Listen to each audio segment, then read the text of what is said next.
a new milestone in radio entertainment, produced and transcribed in Hollywood. Philip Morris presents Ralph Edwards in This Is Your Life.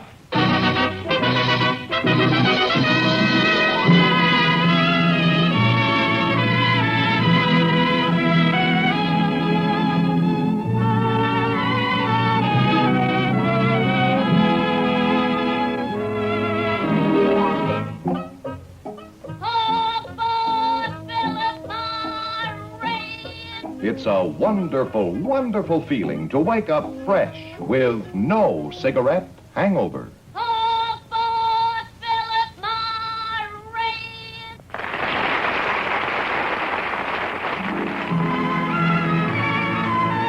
Good evening, ladies and gentlemen. Tonight marks another presentation of a distinguished series of radio broadcasts as Philip Morris cigarettes bring to the American audience This Is Your Life, starring Ralph Edwards. Good evening, ladies and gentlemen. Thank you. Coming on our Philip Morris stage, Studio D, NBC, this Wednesday night, is one of America's most famous and truly beloved entertainers, and I'd like to introduce him to you now. Ladies and gentlemen, Mr. Edgar Bergen. And here he is. Oh, Edgar, how are you this evening? Oh, I'm fine, Ralph, and I'm really looking forward to your program tonight. Well, now, before you get too excited about Edgar Bergen's appearance, ladies and gentlemen, I want you to know Edgar Bergen is not the principal subject on This Is Your Life tonight. I hate to disappoint you all, but he really is. Well, it may be a good thing. I'm afraid my life would make pretty dull listening. Well, I could argue with you with that, Edgar. We do know why you're here tonight, though. You're here to take part in the life story of a very good friend of yours. Well, our paths have crossed, you're right. Crossed and double-crossed because our principal subject on This Is Your Life tonight, ladies and gentlemen, is that man about town, that bon vivant of two continents, that Don Juan of stage, screen, and radio, and Mr. Bergen's business associate, Charlie McCarthy. Oh,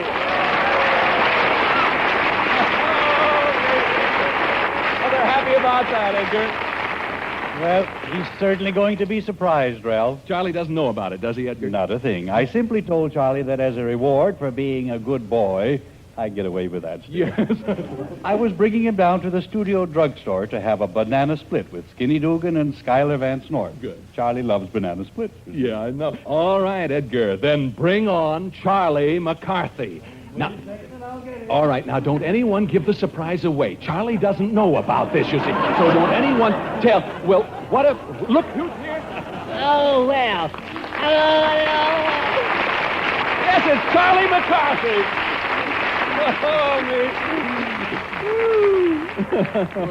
Oh, Hello, no. Bergen. Say, I thought you'd forgotten about me, Bergen. Well, where's that banana split you promised me? All right. Who are all these people out here? What's the matter, Bergen? Is it a broadcast tonight? No, not tonight. No, Charlie. No, this isn't our regular show. You see, this is Wednesday. Yeah, I know, but who are the peasants out there? Well, Charlie, Bergen, where are we? Well, you see, we're in Studio D at NBC. NBC? Bergen, you Benedict Arnold, you. Charlie, how are you tonight? Oh, hello. Hello. Who is this joker? No. That's Mr. Ralph Edwards, and he has a program called This Is Your Life, sponsored by Philip Morris. Oh, really? Mm-hmm. Oh, where's that banana split you promised me? Charlie, I'm going to let you in on a little secret. By the way, I wish you'd call me Ralph, Charlie. Okay, Ralph. Friendly cuss, isn't he? Charlie, it's your life story that's going to be revealed. All the facts from your birth right up to the present time. Yeah. My life? Yes? You mean little old Charlie McCarthy? Yes, Charlie. Not Bergen's life? No, Charlie. You mean it's really on the up and up? Yes, it is, Charlie. Tonight, we're going to reveal all the details of your life. Are you sure you can handle it, Mr. Edwards? Well, we'll... You know, they burned my diary in Boston, you know. It was a nasty mess. Now, Charlie, it's a great honor being paid you. Bergen, are you sure that we're not being taken? No. Charlie, really, this is for real. Now, will you please sit right here in our chair of surprises, huh? Right here. Darned if he isn't serious, Bergen. Are you comfortable, Charlie? Yes, thank you, yes, You sir. want a little water over here? No, not now, thank you. Well, just relax and enjoy yourself, huh? Yes, sir, yes. Am I close enough to the mic? Yes, I think I'll put the mic right over there. You're not going to leave me, Bergen? No, I won't leave you, no. I'll be right. I feel silly. This is your life, Charlie McCarthy.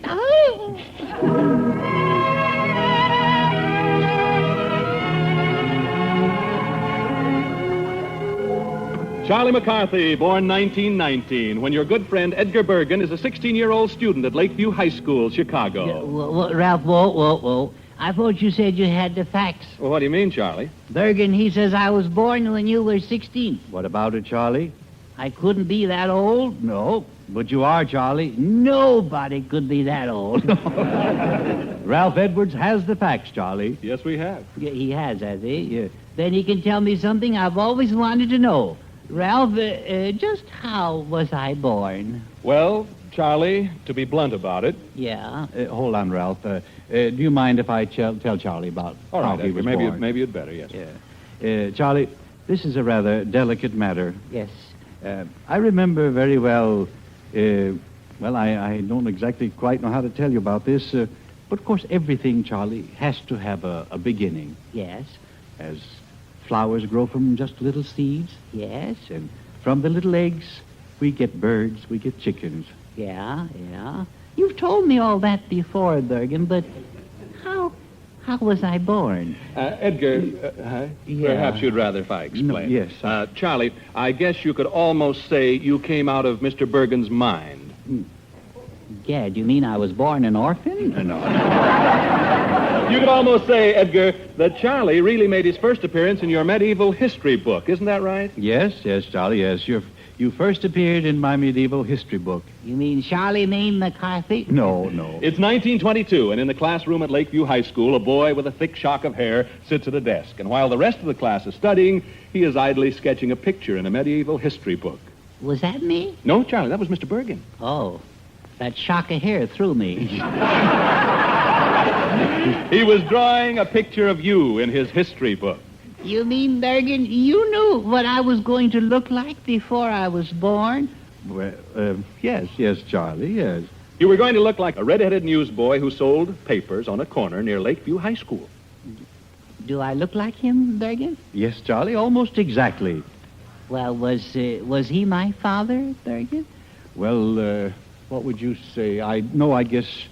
Well, no, you see, Charlie, everything must have a beginning. Here we go, back to the birds and bees again. I think what Mr. Bergen's trying to say, Charlie, is that he went to a friend of his named Theodore Mack. He was a bartender and an expert carver, or sculptor, you might say, and Mr. Bergen had him make what you might call a statue of you. Mm-hmm. You mean before I was born? You did that, Bergen? Yes. Did it look like me? Exactly. Gee. Well, then was Mr. Mack my father? Well, no. You were named in his honor. From Mack, your name came McCarthy. It's very interesting, don't you think so? But how was I born? Well, it's just like I told you. Oh, I see.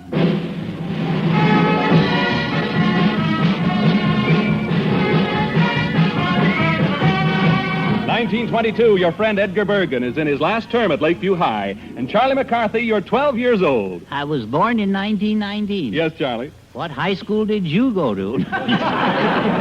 Your friend, young Bergen, is flunking in medieval history, and his history teacher, Miss Angel, tells him not to buy his cap and gown because he isn't going to graduate. The next day, you and he do an act in assembly. Charlie was such a success that your history teacher passes you and you graduate from high school. That's right. That's the fact. Yeah. Bergen, what would you have ever done without me?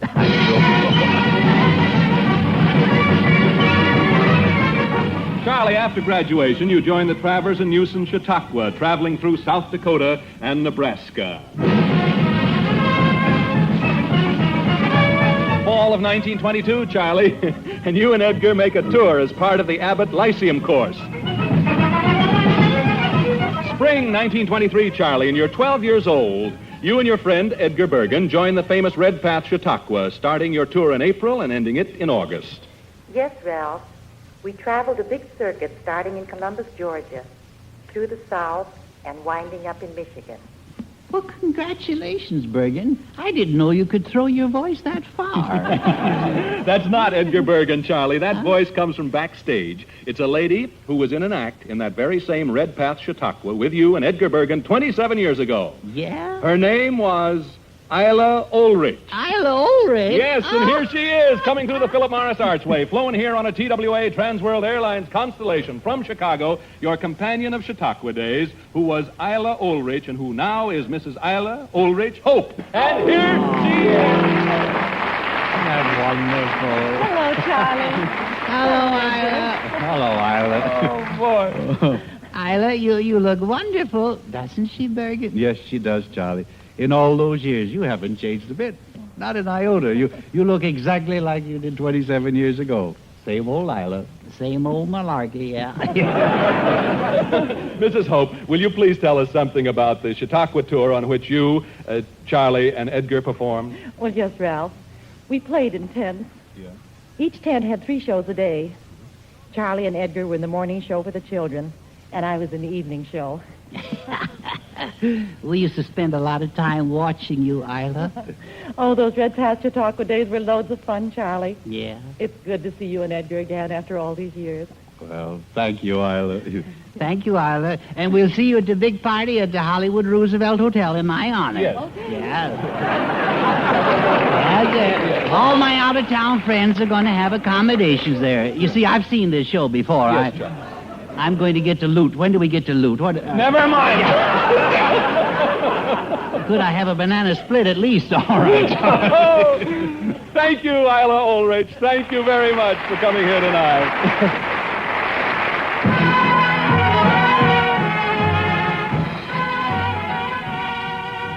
Little did you or your friend Edgar Bergen know that from such humble beginnings you were to rise to become one of the giant figures in the entertainment field, presenting on your own radio program the cream of guest stars from the world of radio, theater, and the motion pictures. Sure, and I was a guest star myself once on Charlie McCarthy's program. The gore and the jabers. It's Maureen O'Sullivan, isn't it? Yeah, right, Charlie. Miss O'Sullivan was one of the motion picture stars your program brought into the American home as a guest. That's And right. here she is, coming through the Philip Morris Archway. Maureen O'Sullivan! How do you do, Charlie? Oh, hello. Hello, Edgar. Hello, Maureen. It's wonderful to see you again. It's sure, and that it is, Maureen. Say, Ralph, how is me Irish accent? That sounds good to me, Charlie. Yeah, of course, I work under a little handicap, you know. Yeah. Every once in a while, I get a little Swedish tinge in it. I never know whether Bergen will sound like Blarney or Smorgasbord. When Maureen O'Sullivan appeared on your program, Charlie, you and she discussed the fact that you're both Irish. Yes. Charlie, is it true that you really came from Ireland? Oh, that it is, that it is. Dublin? Well, right now, I'm between This Is Your Life and my regular program. Well, when you came into Charlie's life, Maureen, you were starring in those wonderful jungle pictures with Tarzan yelling all over the screen. Yeah, well, with Maureen around, Tarzan had something to yell about. Makes me homesick. I'll bet it does, Maureen. Well, that's kind of you to say that, Charlie. I want you to know you've always been a favorite of mine. And I'm happy that in a little way, I played a part in your life. Good night, Charlie. Good night, Makushla. Good night, Ralph. Good night, night, Maureen. Good night, Maureen O'Sullivan. Thank you for appearing in the life of Charlie McCarthy back here in 1939. And the best of luck to you in the picture you're now making for RKO, A White Rose for Julie. Well, there are many more exciting years to cover in your very colorful life, and we'll come to them in a moment. But first... Commercial. Yes, Charlie. I know. I want to... You've been in radio. I want to tell you about an interesting experience I had the other day. Well, this is serious, friends. Before a broadcast, I stood on the world-famous corner of Hollywood and Vine, sort of watching the crowd go by and looking for someone not a Philip Morris smoker. Well, in a little while, I noticed a charming lady who had stopped to light up a cigarette. And I noticed that the cigarette she was lighting was not a Philip Morris. That was the gal I was looking for. So I approached the lady and, well, let's listen. Hello, how are you? I'm just fine. Nice having you here at our microphone. What is your name, please? Mrs. Stanley Peterson Where are you from, Miss Peterson? from Minot, North Dakota. Have we ever met before? No, Or any other person connected with the Philip Morris Company? no, I haven't. Well, Miss Peterson, your words will be heard by millions of radio listeners, and I just want to establish that anything you may say is entirely your own words, your own opinions. Okay? Yes. All right. Now, Miss Peterson, I notice you're not a Philip Morris smoker. No, I'm not. All right. Would you mind trying a very simple test? No, I wouldn't. All right. Now, here's all you do. First, light up a Philip Morris. Here you are. I'll help you light it. Now, don't inhale, Miss Peterson. Just take a puff and slowly let the smoke come through your nose. Get a good puff and let it come through your nose. That's it. Okay. Now, I want you to try exactly the same thing with one of your own cigarettes. I notice it's also one of the leading brands. Will you do that? Now, take a good puff. Don't inhale. Slowly let the smoke come through your nose. That's it. Now, you tried the test with Philip Morris and with your own brand. Now, tell me frankly, and remember, I want your honest reaction. Did you notice any difference between the two cigarettes? Yes, I did. Please tell me in your own words, what difference did you notice? Well, there's quite a difference, and I never realized it before. But this Philip Morris is much milder. You're just discovering that? Yes, I am. Well, we're happy you have discovered it. What about your own brand, then, do you say? I'd say it was a burning sensation. Stronger? No, yes. Philip Morris was milder than your own brand? Yes, it was. Okay. What's that? Much milder. Is it fair to ask you on the basis of this test whether you would change to Philip Morris? I believe I would. Okay, thank you, Mrs. Peterson. Folks, that was an actual test on an actual smoker, completely unrehearsed. Isn't that right, Mrs. Peterson? Thanks, Ralph. Yes, friends, you've heard an actual test performed with an actual smoker, completely unrehearsed. And that's the test no other cigarette would dare suggest. Every smoker in America should try this famous nose test. Try it in your own home right now, if possible, but certainly try it. Remember, Philip Morris, and only Philip Morris, is proved definitely less irritating, therefore more enjoyable than any other leading brand. Yes, like millions of other smokers, you too will prove to yourself that there's no cigarette hangover when you smoke Philip Morris, America's finest cigarette. Now back to This Is Your Life and Ralph Edwards as he helps recreate the life of one of America's best-loved personalities, Charlie McCarthy. And here's Ralph. Charlie, all set now to go, kid? Yes, I'm ready to go. Thank you, Let John her rip. Holbrook. Yes, let her rip. Here we go.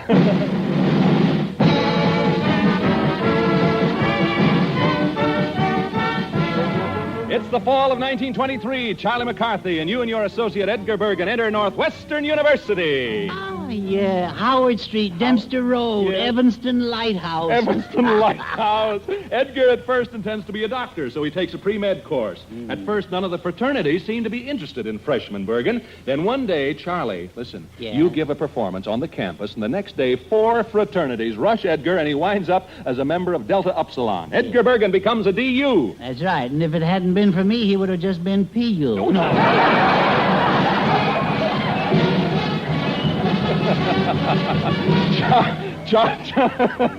Charlie, your friend sophomore Bergen switches from a pre-med course at Northwestern and enters the School of Speech. Yeah, I remember that very well, Ralph.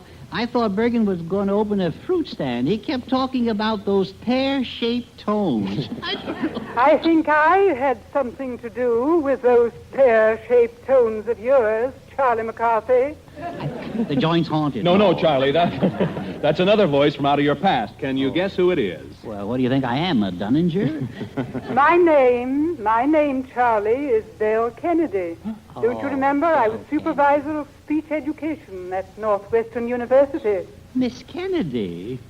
Oh, one of our speech instructors, Bergen. That's right. Yes, here she is, coming through the Philip Morris archway right now. Belle Kennedy. Hello, Belle. Hello, Edgar. Oh, Miss Kennedy. And hello, Charlie. Well, are those pear-shaped tones nice and ripe? Yeah, well, mine are, Miss Kennedy, but I think Bergen's have sort of gone to seed. So, Miss Kennedy, you helped Charlie McCarthy's voice, eh? Well, Mr. Edwards, Edgar Bergen was a pupil of mine. And in helping Edgar Bergen develop his voice, I think I may have helped Charlie McCarthy. Yeah, of course. There's also Mortimer Snerd, if you'll pardon the expression. I had nothing to do with Mortimer Snerd. I know exactly how you feel. Of course, his tones are a little overripe. In fact, I think they're kind of on the rotten. Please. Well, the Northwestern University School of Speech was so proud of Charlie McCarthy that on August 1938, he was given an honorary degree at a ceremony at the college. Yes, the honorary degree of Master of Innuendo and Snappy Comebacks. Here's the degree awarded to Charlie by the Dean of the School of Speech back there in 1938. It reads, Mr. McCarthy has been a student in absentia for many years, following a similarly distinguished career in the grade and high schools during his youth. He is possessed of a capacity for research surpassed only by his ability to speak for himself. That's right. He is known for his wit and wisdom, not to mention his willingness to borrow all his ideas from the person nearest him. A prince of parasites, violent in company, churlish in behavior, acid in conversation, wooden-faced in all relationships, and in all other aspects, a typical product of higher learning in America. Famed for his investigation into the value of timbre in voice production, and nationally known contributor to a field of entertainment which deserves the fate he has brought upon it. By the Dean, School of Speech, Northwestern University.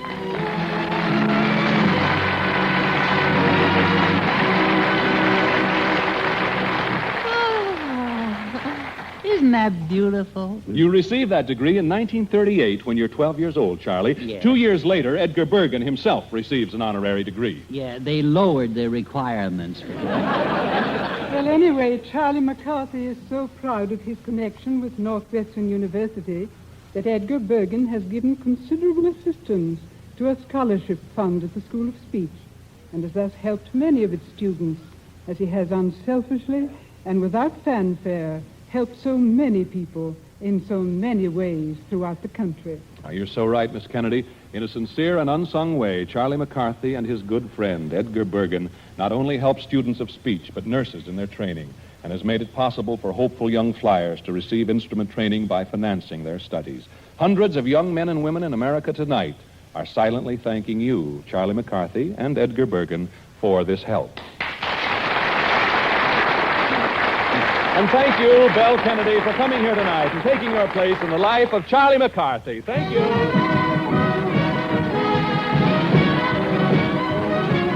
It's 1926, Charlie McCarthy. You're 12 years old, and you and Edgar Bergen enter Vaudeville. Yeah, and you say I was born in 1919. Yes. I never knew anyone who became 12 years old so fast and stayed there so long.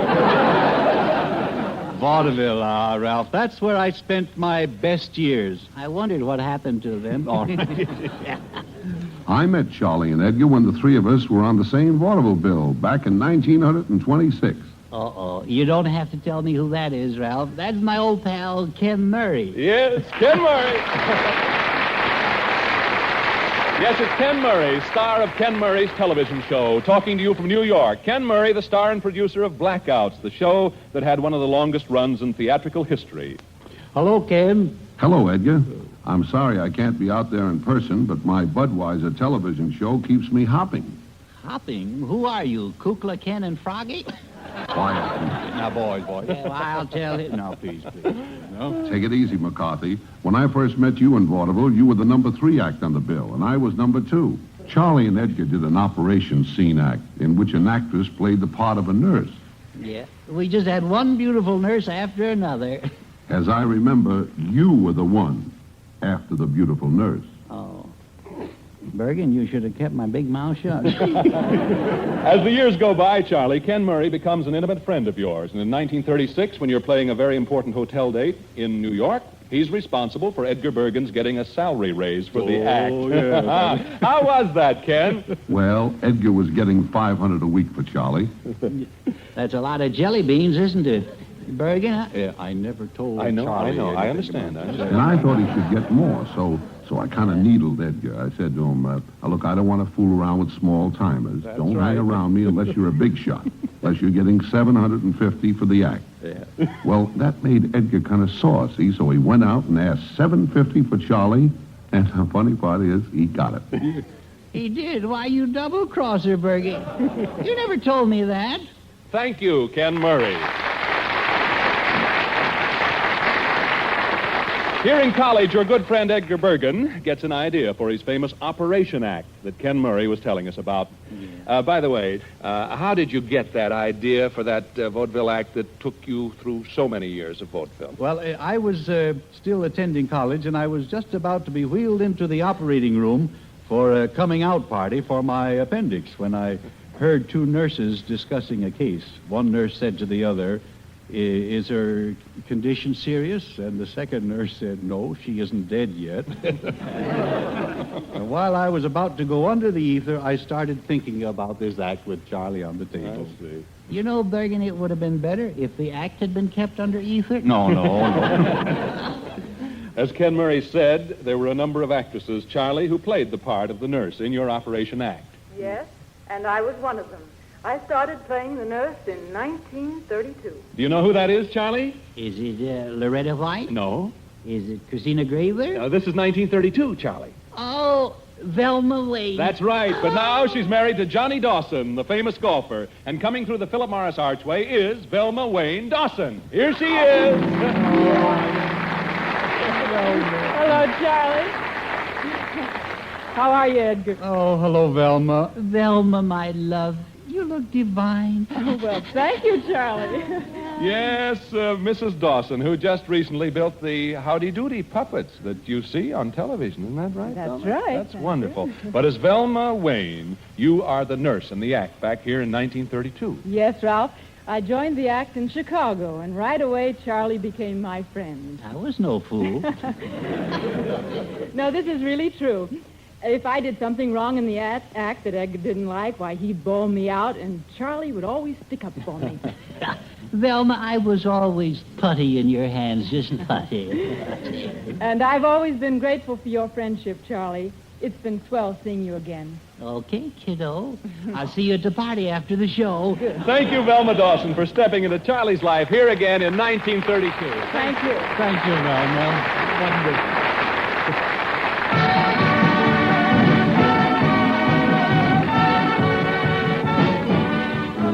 1932, Charlie. Little do you dream that a few years later your name would become part of the American language, a name quoted on the floor of the United States Senate, that you would share regularly the microphone with such celebrities as Dorothy Lamour, Maureen O'Sullivan, Don Ameche, Nelson Eddy, Ray Noble, and one more good friend. A man who once heard could never be forgotten. Yes, those are the good old days, aren't they, Bill? Yeah, remember the time I said I'd slice you into a Venetian blind? Yeah. That was a good one. I think I told her, was it? Oh, Mr. W.C. Fields. Oh, he was a great man. Yes, indeed. You really loved Bill Fields, Charlie, even though you and he had frequent conversations like this one. I've been a fragile thing of beauty ever since I was born.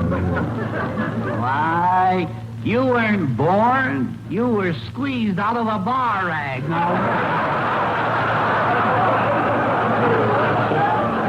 But that was all in fun, Charlie. Yes, Mr. Edward, I was very fond of Mr. Fields. Yes, W.C. Fields was very fond of you, too, Charlie. He was, really? Yes.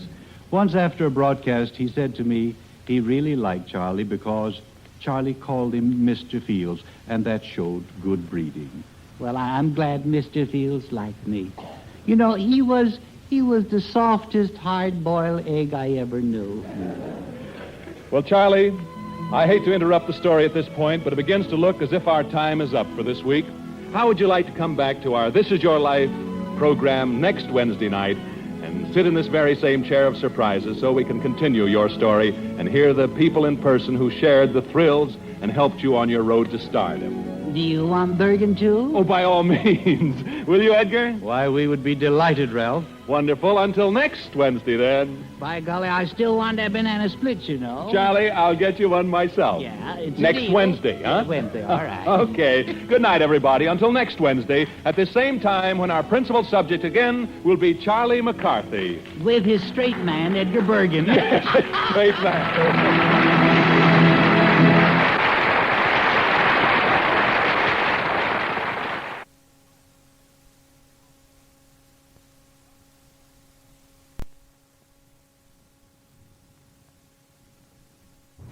A new milestone in radio entertainment. produced and transcribed in Hollywood.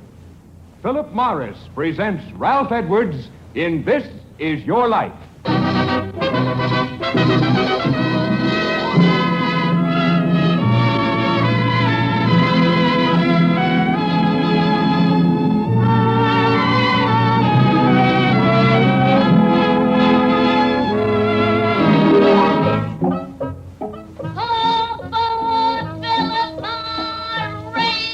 It's a wonderful, wonderful feeling to wake up fresh with no cigarette hangover.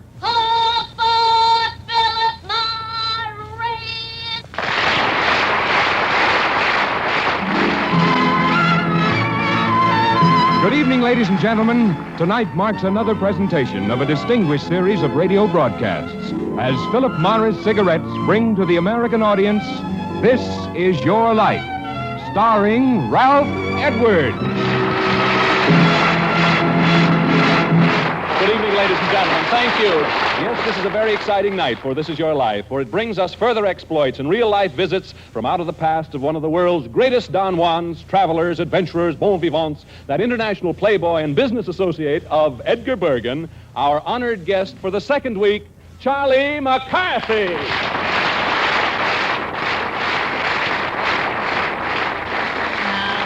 Now, look here, Edwards. Last week you promised me a banana split, and if I don't get it tonight, it's going to be This Was Your Life, Ralph Edwards. Hello, Ralph. Don't worry about Charlie. He's been standing at the stage door since noon, waiting to hear more about himself. All right, Edgar, then let's get on with it. This is your life, Charlie McCarthy.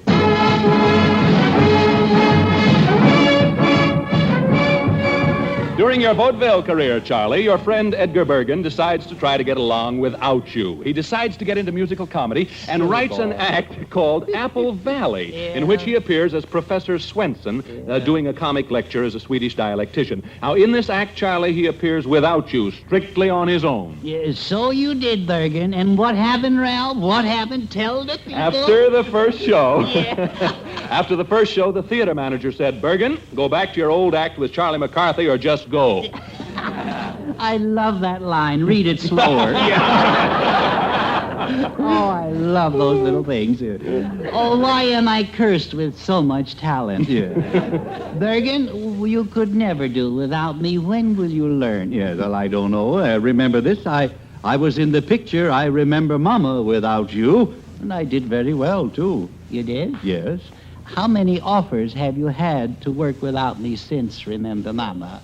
Well, naturally, there's been sort of a, Could you be a little more specific?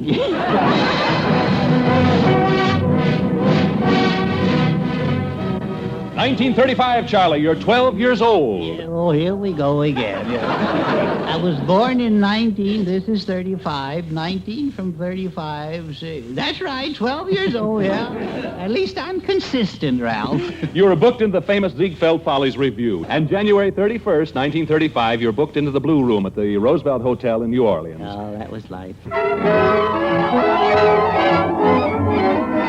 Charlie McCarthy, you're not doing too well financially back here in 1936. However, you get a tryout at the famous Chez Paris nightclub in Chicago. Your act has only been going so-so during the early shows. At 3 o'clock in the morning, with the club almost empty, you come on for the final performance. Do you remember what you did then, Charlie McCarthy? I sure do, Ralph. Remember what you said, Bergen? Yes, I remember.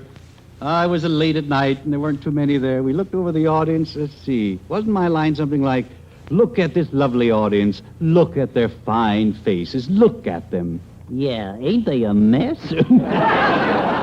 No, Charlie, we have here this evening the cream of Chicago society. Well, it looks like it's curdled.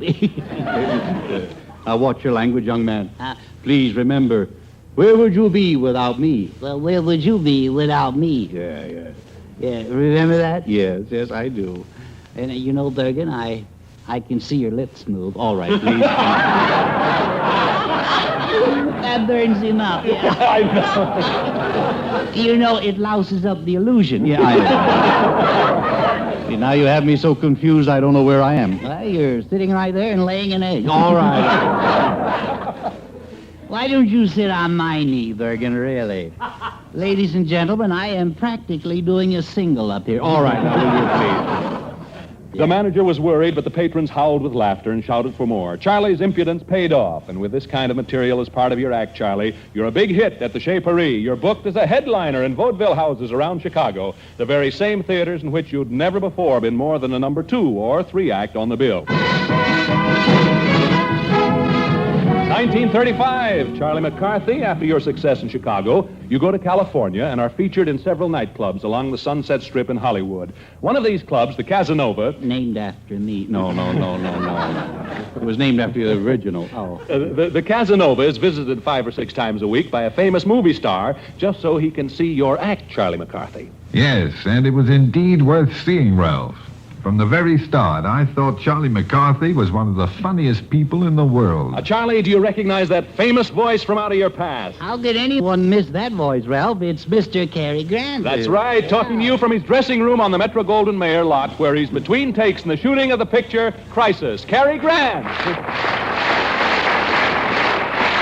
Mr. Grant, Cary, you do more than recognize the great talent of Charlie McCarthy before most people out here do. Through your conversations with Edgar Bergen and your advice, you constantly encourage him back here in 1935. I was so interested in the act, Ralph, that I offered to guarantee Edgar a salary of $500 a week if he let me manage him and Charlie. Did he let you do it, Cary? No. Edgar said he just couldn't take advantage of such a good friend. He said he wasn't worth that kind of money. You stoop, you. So, Cary Grant, you never got to manage Charlie. No, unfortunately, Ralph. But it's been a great satisfaction to watch you little acorn, grow into such a great big oak. Yeah. So thank you, Charlie, for all the pleasure you gave me and the world, then and since. Thank you, Mr. Grant. Thank you, Mr. Grant. You were very kind. Oh, it was nice. Great words of praise from a great movie star. Praise for you, Charlie McCarthy, as you stand here with your pal who first drew your likeness in a medieval history book back in Lakeview High School in Chicago. We'll continue the life and loves of one of America's most beloved little fellows, Charlie McCarthy, in just a moment. But first, I'd like to tell you about an interesting experience I had the other day. You know, friends, one of the busiest spots right here in Hollywood is just outside the famous Brown Derby. And that's just where I met a very nice lady from Washington. The fact is, I sort of introduced myself to her, and, well, I'd like you to hear just what happened. Listen. Hello, how are you? Fine. What is your name, please? Mrs. Stewart, Eleanor Stewart. You spell that U or E-W? U. Whereabouts in Seattle? Mm-hmm. Oh, just down on a little vacation? Yep. Well, Mrs. Stewart, have we ever met before? No, I don't think so. Okay. Or any other person connected with the Philip Morris Company? No. All right. Now, come in here, Mrs. Stewart. There are a lot of people here in front of the Brown Derby today, and I want to talk with you. Your words will be heard by millions of radio listeners, and I just want to establish that anything you may say is entirely your own words, your own opinions, right? That's right. Now, Mrs. Stewart, I notice that you're not a Philip Morris smoker. Is that right? That's right. Now, would you mind trying a very simple test? No, wouldn't mind at all. All right. Now, here's all you do. First, light up a Philip Morris. There you are. I'll help you light it. That's it. Now, don't inhale. Just take a puff and slowly let the smoke come through your nose. That's it, through your nose, Miss Stewart. Okay. Now, I want you to try exactly the same thing with one of your own cigarettes. I noticed it's also one of the leading brands. Will you do that for me? That's it. Just light it up there. Now, remember, don't inhale, Mrs. Stewart. Just take a puff and slowly let the smoke come through your nose. Okay. Now you tried the test with Philip Morris and with your own brand. Now tell me frankly, and remember I want your honest reaction, did you notice any difference between the two cigarettes? Yes, I did. Would you please tell me in your own words what difference did you notice? Well, Philip Morris doesn't seem as strong or doesn't hurt your nose as much. By that you mean Philip Morris is... Mild. Milder than your own brand of cigarettes. That's right. Is it fair to ask you on the basis of this test whether you would change to Philip Morris? I think I would, yes. Thank you very much, Mrs. Stewart. Folks, that was an actual test on an actual smoker, completely unrehearsed. Isn't that right, Mrs. Stewart? Very right, uh-huh. Thanks, Ralph. Yes, friends, that's the test no other cigarette would dare suggest. Every smoker in America should try this famous Philip Morris nose test. Try it in your own home right now, if possible, but certainly try it. Remember, Philip Morris and only Philip Morris is proved definitely less irritating, therefore more enjoyable than any other leading brand. Yes, like millions of other smokers, you too will prove to yourself that there's no cigarette hangover when you smoke Philip Morris, America's finest cigarette. Here again is Ralph Edwards, our This Is Your Life host, with his honored guest of the evening, Mr. Edgar Bergen's very good friend, Charlie McCarthy. Thank you, John Holbrook. Yes, thank you, John.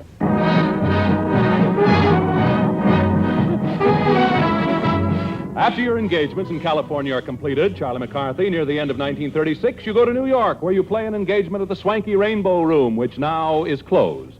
Yeah, well, don't look at me. I didn't close it. I didn't say you did, Charlie. Or did we? No. Charlie, 1936 marks the great turning point in your life. Here it comes, Bergen. The loves of Casanova McCarthy.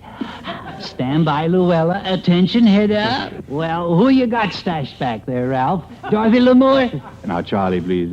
Now, you can't stop it, Bergen. This thing is bigger than both of us. Come out, Dottie. No. Hetty. No. Marlene? No, Charlie. Hello, Charlie. This is your old friend, Elsa Maxwell. Elsa Maxwell. I told you, Bergen, it was bigger than both of us. Yes, Elsa Maxwell, the internationally famed party giver and hostess to the world, taking her very important part in your life here in 1936 and speaking to you tonight from New York City. Yes, Charlie. I remember very well that party I gave on December 8th, 1936, in honor of Noel Coward and Gertrude Lawrence, who were starring in Tonight at 8:30. Yeah, that's right, yeah. Noel and Gertie and Noel. Charming people. Yes, you were really wonderful, Charlie. That night you certainly earned that salary of $150 I promised you. Yeah. By the way, Elsa, when are we going to get it? Charlie. As a matter of fact, you were so magnificent, Charlie, that the next week while we were rehearsing on the Rudy Vallee show, I raved to Rudy about you. She certainly did, Charlie. She was one of your greatest boosters. Mr. Vallee. Rudy Vallee, indeed. Yes, Charlie, out of your past comes the man who placed you on the springboard to fame, and you joined an illustrious company introduced to the listening public by Rudy Vallee, a company that includes such names as Alice Faye, Francis Langford, Joe Penner, and many others. Ralph, thanks. But I want you to know that those people gave much more to my career by letting me have great stars on my show than I ever gave to them. And those stars included you, Charlie McCarthy. After Elsa Maxwell spoke to us, we put you on that first Fleischman Hour experimentally, and you were an immediate hit. You appeared on our program every week for months, and you were wonderful. Well, gee, thanks, Mr. Vallee. And now, from out of the past, preserved on record, Charlie McCarthy is the actual introduction to the American public of you and Mr. Bergen on the Rudy Vallee program of December 17th, 1936. Oh. Remember how your knees were shaking that night when the program came on the air. Listen.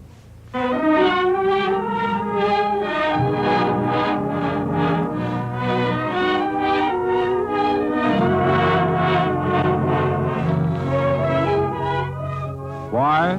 People have been asking me for the last 2 days, why put a ventriloquist on the air? The answer is, why not? True, our ventriloquist, Edgar Bergen, is an unusual one, sort of Noel Coward or perhaps Fred Allen among ventriloquists. A dexterous fellow who depends more upon the cleverness and wit of his material than upon the believe-it-or-not nature of his delivery. Mr. Bergen works with a dummy. Several of them, in fact, but this one is a typical ventriloquist dummy, except that it is arrayed in top hat and tails. Just imagine the dummy, and take my word for it that both voices you will hear are owned and operated by just one man, Edgar Bergen. This is the part where you do. This is the part where you first came on the air. Charlie. Good evening, ladies and gentlemen.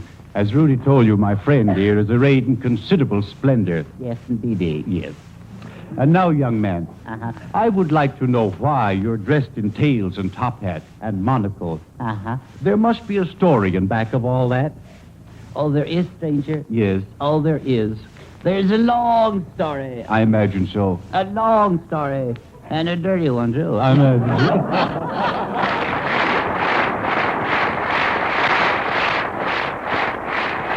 Thank you, Elsa Maxwell, and thank you, Rudy Vallee, and good luck to you, Rudy, on your engagement at the Chase Hotel in St. Louis, Missouri. Charlie McCarthy, you're an instantaneous hit on the Vallee Hour, and for months you appear every week on the show as a regular guest. Meanwhile, the radio public's demand for the kind of laughter you provide increases to the point where on May 9th, 1937, you become a star on your own program, a program that was to win you perhaps the greatest listening audience of all time. February 13th, 1938 is an important date in your life, Charlie. Your allowance is increased from 50 to 75 cents a week. Hooray! Charlie, as you and your friend Edgar achieve greater success, Mr. Bergen expands the work of the Bergen Foundation that he established. He gives help to young women needing financial assistance to start their nurses' training.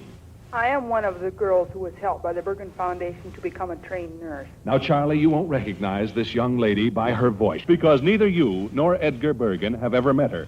What's your name, please? I'm Mrs. John Connor. But when the Bergen Foundation helped me, I was Olive Crystal Rundle of Parker, South Dakota. Yes.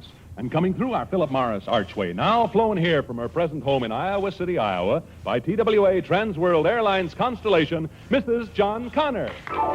Here she is. Hello, Charlie McCarthy. How do you do? Hello. Hello, Crystal. Mrs. Connor, will you please tell us what the Bergen Foundation did for you? Back in 1941, I had a heifer which my father had given me and which my grandfather was keeping on his farm in Hurley, South Dakota. I was intending to sell the heifer so I could get my interest money to begin my nurse's training. Well, the heifer died, and I didn't know what to do. Gee, if you'd been a nurse then, maybe you could have saved the heifer. What did you do, Crystal? I saw something in the papers about the Bergen Foundation, how it was associated with a number of accredited schools of nursing, and how you could borrow money from it and pay it back without interest. The money goes into a revolving fund to help other nurses, doesn't it, Crystal? Yes. I wrote to the foundation and received a loan, which I later paid back and which enabled me to start my training at the Methodist State Hospital at Mitchell, South Dakota. I know that many other nurses who needed help have been assisted by the Bergen Foundation, and I want to express my gratitude. Well, I remember your letter because of all the letters I received. Yours was the only one that ever asked me to replace a heifer. And always remember, too. Yeah, I'll bet you do remember it, Charlie. And a splendid humanitarian project the Bergen Foundation is. Thank you, Mrs. John Connor, for coming here tonight.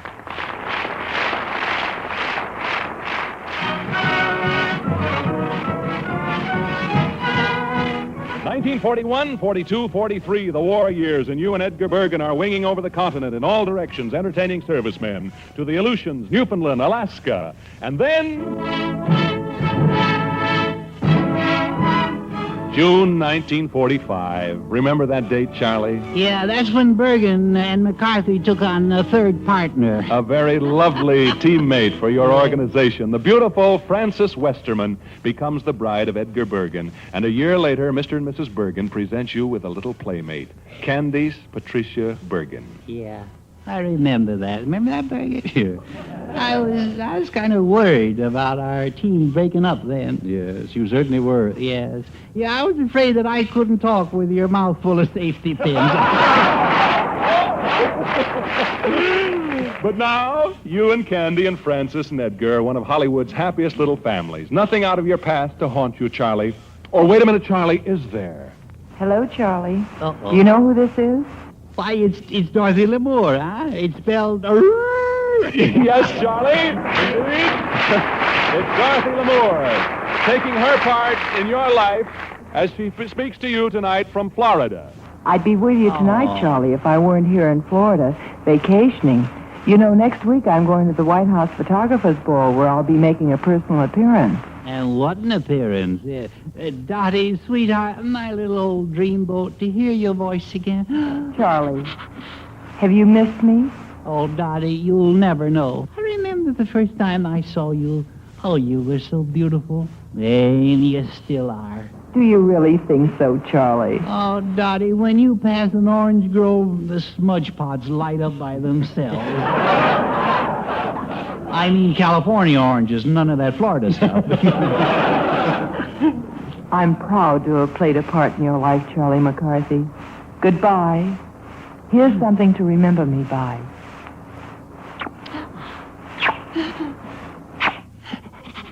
Oh, I want to go where the wild goose bumps go. Thank you, Dorothy Lamour.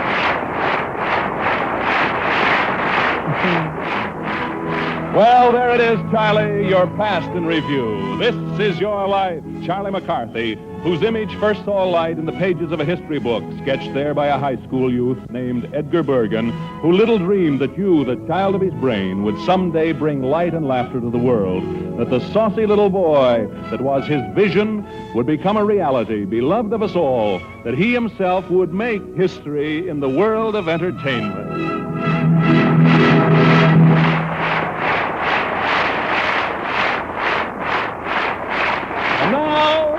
Now for your Philip Morris future, Charlie McCarthy.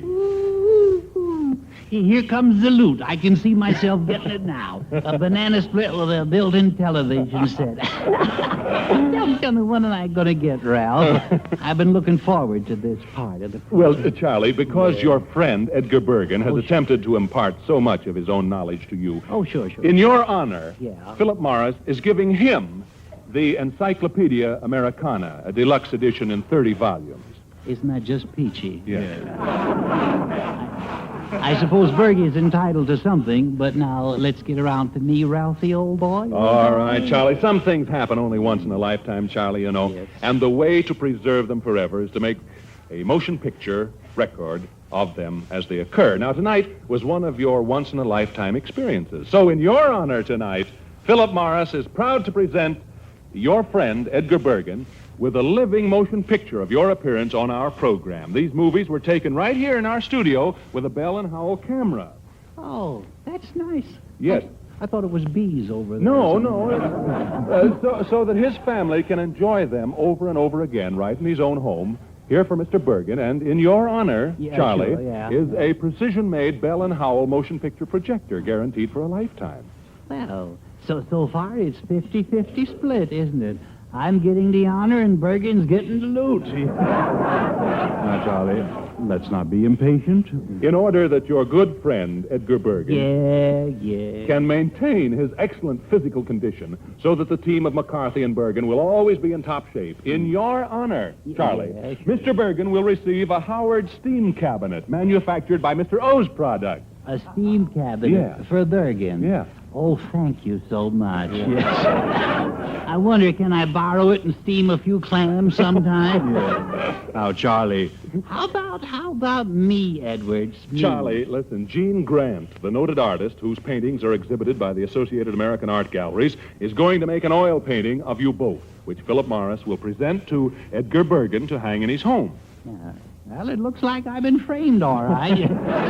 No, but you will be. Gene Grant's painting will have a beautiful frame on it. Charlie, because of your friend Edgar Bergen's interest in the School of Speech at Northwestern University, in your honor, Philip Morris is presenting the School of Speech with a Westinghouse television set. A fine set because you can be sure if it's Westinghouse. Oh, you're so good to me, yes. I'll be lucky if I get out of here with my monocle.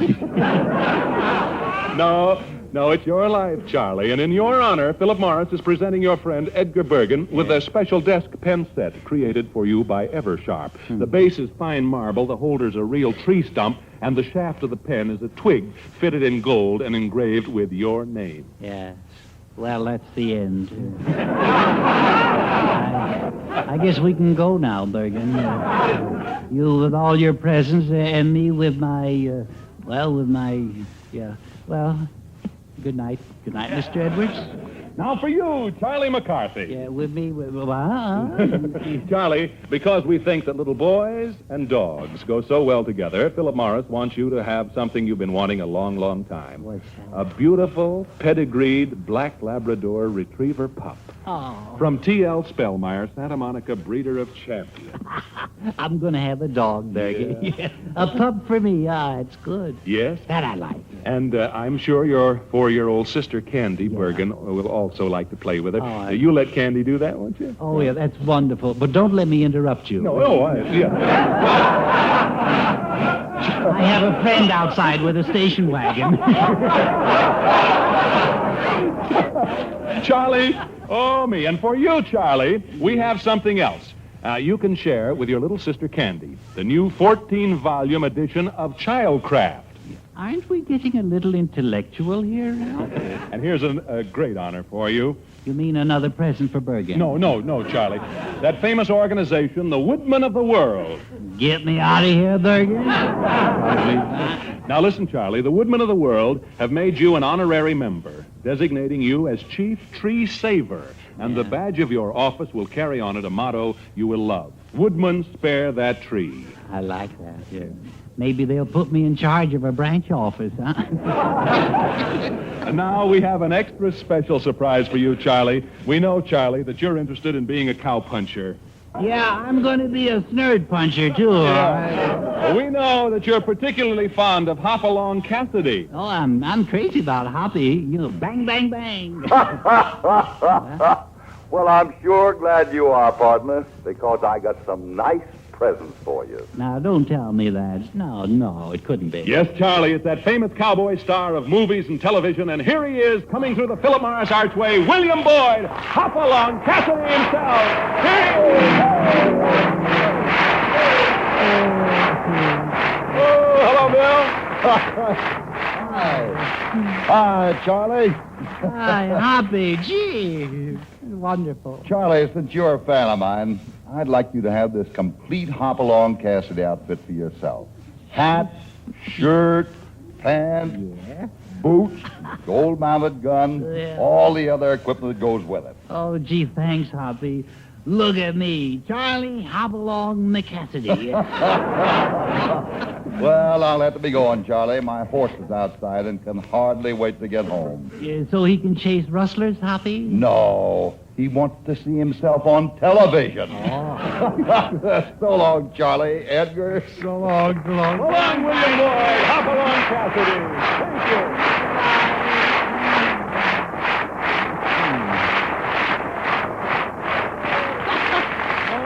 Oh, I gotta sit down. Ouch! Oh, I didn't know. I sat on my spurs. So long, William Boyd, Hopalong Cassidy, and thank you for coming here to brighten Charlie McCarthy's future. Thank you very much. Well, we have one more thing for you. Something Mr. Bergen and I promised you, Charlie. We sent a friend of yours to a soda fountain to get it for you, and here he comes.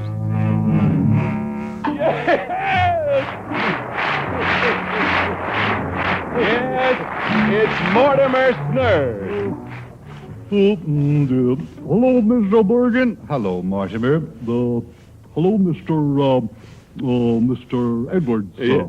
Well, Mortimer, did you bring it over? Bring over what? What over? Oh, before tonight's broadcast, Mortimer, I gave you some money to buy Charlie a banana split and bring it here. Did you buy it? Oh, yeah.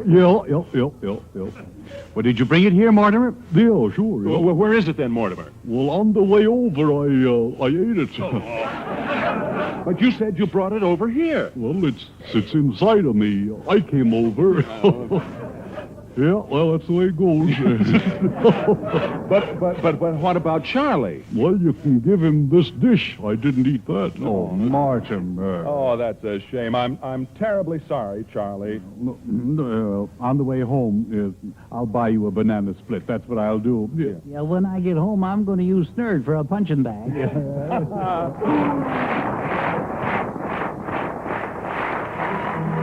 This is your life, Charlie McCarthy. The story of an eternal small boy whose life entwined with that of Edgar Bergen's to become a giant in the world of entertainment, bringing joy and laughter to millions. This Is Your Life is deeply honored to have had you as its principal subject, and Edgar Bergen with you these past 2 weeks. Good night, Edgar Bergen. Good night, Ralph. Good night, Charlie McCarthy. Yeah, good night, and thank you for a wonderful experience. And I just want to say, if I had my life to live over again, I'd make the same mistakes. Only I'd start sooner. Until next Wednesday, good night to you all.